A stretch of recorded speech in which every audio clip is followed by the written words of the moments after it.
If you're a white person working in corporate America and you're wondering why your Black colleagues are always exhausted, borderline irritated, don't want to come to all hands meetings, don't want to turn their camera on for Zoom meetings, let me give you two examples of what happened today in one singular meeting in the course of 3 hours. This isn't even going to touch on your run-of-the-mill stuff like I say something out loud, nobody hears or acknowledges it, or they even flat out reject it, and then a white man says the same exact thing in a slightly different font, and then everyone thinks it's a good idea and is completely on board. Let me tell you about the two experiences that I had today within this course of the same meeting. So this was a larger meeting of people who work on smaller teams and smaller departments. I work in academia, which is not like traditionally corporate. However, it's a communications school, and the communication school is essentially run like a media company. It is a very corporate environment. My department had a meeting a couple weeks ago where we had discussed what we were going to bring to the agenda. There is a course that right now happens over the summer. It's called a boot camp. The way the course is structured simply doesn't work for the students, and it doesn't work for us faculty. Boot camp is split into two different categories. What they currently do is they split it up every day. So you get category A, category B, category A, category B every single day. And ultimately the students end up feeling like they don't really get a good handle on concept A or concept B because they're just cycling constantly back and forth. One of the things that we discussed in my small group was instead doing concept A for half of the boot camp. So that would be the first 3 weeks. You only work on concept A, and then only work on concept B for the second half of the boot camp for the second 3 weeks. One of the people in the group had said they had suggested a version of this before and had received pushback. So I went into the meeting knowing that there was probably going to be a little pushback. So I was very firm in my delivery, and I simply said, this has been an issue for years. We have been dealing with this. It is trickling down now, having to catch certain students up on things that they should have already learned in that boot camp 6 months earlier. And so it ends up slowing down everyone in the class. Everyone agreed, that sounds perfect. That seems like a very straightforward solution. I was presenting this plan on behalf of my cohort. Tell me why one of the members of the cohort, then of course a white man, raises his hand and says, well, some of us aren't even on, boots on the ground with this situation. So if you don't think that that's how it should be done, I'm sorry, did we not spend an hour on Zoom last week coming up with a strategy and a solution that was going to work for everybody? And now you're undermining me? Why? Now I'm getting paranoid, thinking that somehow I misrepresented our cohort, which is not something that obviously I would want to do. So now I'm concerned, and I'm like, okay, I need to compartmentalize that because I need to be present for this meeting.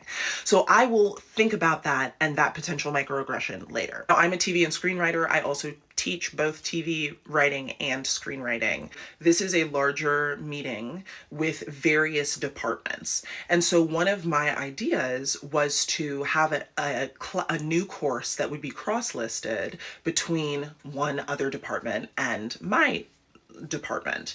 And it would be a screenwriting class about a very specific topic that overlaps with one of the other departments. And I thought that it was a really cool idea for a class. I think it would be really successful because it would appeal to a lot of the overlapping demographics, and everyone else thought it was a great idea too. So tell me why then one of my white colleagues says, oh yeah, that's a great idea. Then looks, let's call him John, a white man, and says, John, you should teach that. I'm sorry, did I not just pitch the idea for the class? Why would you have John teach a class that I created? What kind of sense does that make? Pray tell, am I invisible? Do you see me? Am I an apparition of a ghost? To add insult to injury, I then approach a few colleagues afterwards and ask, hey, did you notice that guy totally undermined me on that thing that we had already discussed? And they were like, oh no, I didn't notice that. Okay.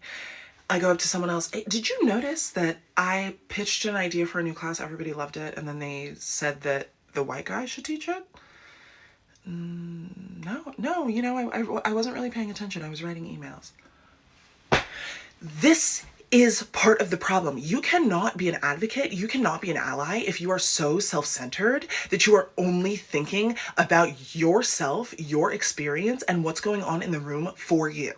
I can guarantee you that there is not a single other person in that room who registered either of those interactions. Not a single person realized that the white man was taking it upon himself to undermine what the black woman had just firmly said.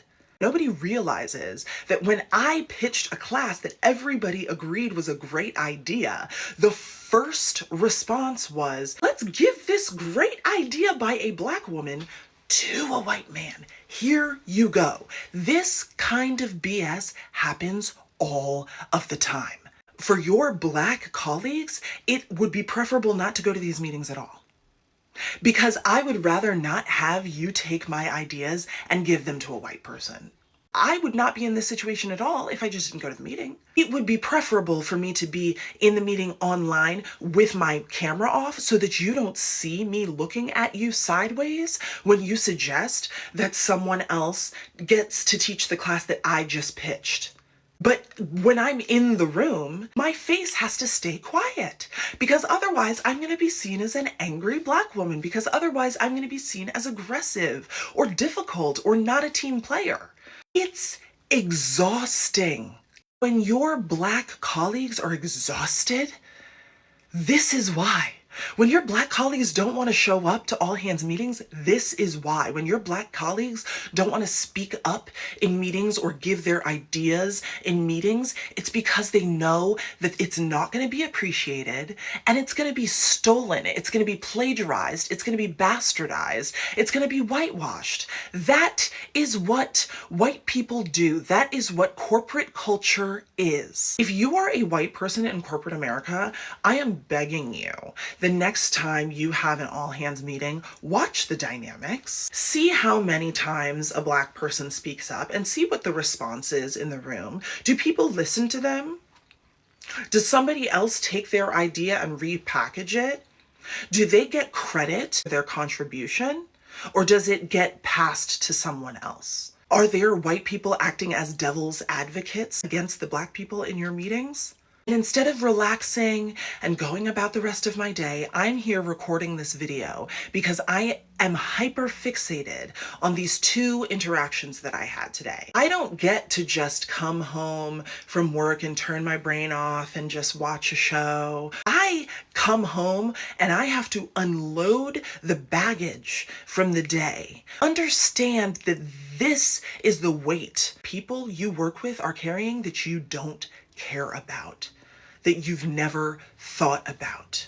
We talk all the time in relationship culture about the invisible load, about the mental load. Every single person of color, but especially black person you work with in corporate America, has an invisible mental and emotional load that you don't see, that each of us is carrying before we go into that office, and you have no idea.